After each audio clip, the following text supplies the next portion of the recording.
രാഹുൽ മാങ്കൂട്ടത്തിനെതിരായ ആദ്യത്തെ ബലാത്സംഗ കേസിലെ രണ്ടാം പ്രതി ജോബി ജോസഫിന് മുൻകൂർ ജാമ്യം. തിരുവനന്തപുരം സെഷൻസ് കോടതിയാണ് മുൻകൂർ ജാമ്യം അനുവദിച്ചത്. ഹരിമോഹൻ നമുക്കൊപ്പം. ഹരിമോഹൻ, അതിജീവിതയ്ക്ക് മരുന്നെത്തിച്ചു കൊടുത്തു എന്നതാണ് ജോബിക്കെതിരായ പരാതിയിൽ ഉൾപ്പെടുത്തിയിരുന്നത്. ഇപ്പോൾ മുൻകൂർ ജാമ്യം നൽകിയിരിക്കുന്നു. വിവരങ്ങൾ.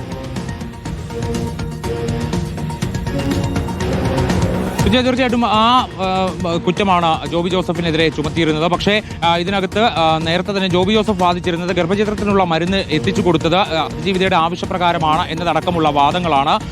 അതുകൊണ്ട് തന്നെ ഈ കഴിഞ്ഞ കുറേ ദിവസങ്ങളായി കോടതി ഈ കേസ് മാറ്റിവെച്ചിരിക്കുകയായിരുന്നു. ഇന്നിപ്പോൾ കോടതി പരിഗണിച്ചുകൊണ്ട് തിരുവനന്തപുരം ജില്ലാ സെഷൻസ് കോടതിയാണ് ജോബി ജോസഫിന് മുൻകൂർ ജാമ്യം അനുവദിച്ചിരിക്കുന്നത്. ഇതിൽ കർശന ഉപാധികളോടുകൂടി തന്നെയാണ് മുൻകൂർ ജാമ്യം ഉള്ളത്. അന്വേഷണ ഉദ്യോഗസ്ഥർ എപ്പോൾ വിളിച്ചാലും ഹാജരാകണമെന്നതടക്കം ദിവസങ്ങളടക്കം പറഞ്ഞുകൊണ്ടാണ് ഇന്നിപ്പോൾ മുൻകൂർ ജാമ്യം അനുവദിച്ചിരിക്കുന്നത്. കോടതി വിധി പകർപ്പ് പുറത്തു വന്നതിന് ശേഷമാണ് ഏതൊക്കെ തരത്തിലുള്ള ഉപാധികളാണ് എപ്പോഴാണ് ഹാജരാകേണ്ടത് എന്നതടക്കമുള്ള വിവരങ്ങളിൽ ഒരു വ്യക്തത വരികയുള്ളൂ. പക്ഷേ എന്തായാലും രാഹുൽ മാങ്കൂട്ടത്തിൽ പുറത്തേക്ക് വന്നതിന് ശേഷവും ജോബി ഒളിവിൽ തന്നെയായിരുന്നു. അതിന് കാരണം ഹരിമോഹനാണ് വിവരങ്ങൾ നൽകിയത്. മുൻകൂർ ജാമ്യം അനുവദിച്ചത് സെഷൻസ് കോടതിയാണ്. തിരികെ എത്താം ഇടവേളയ്ക്ക് ശേഷം.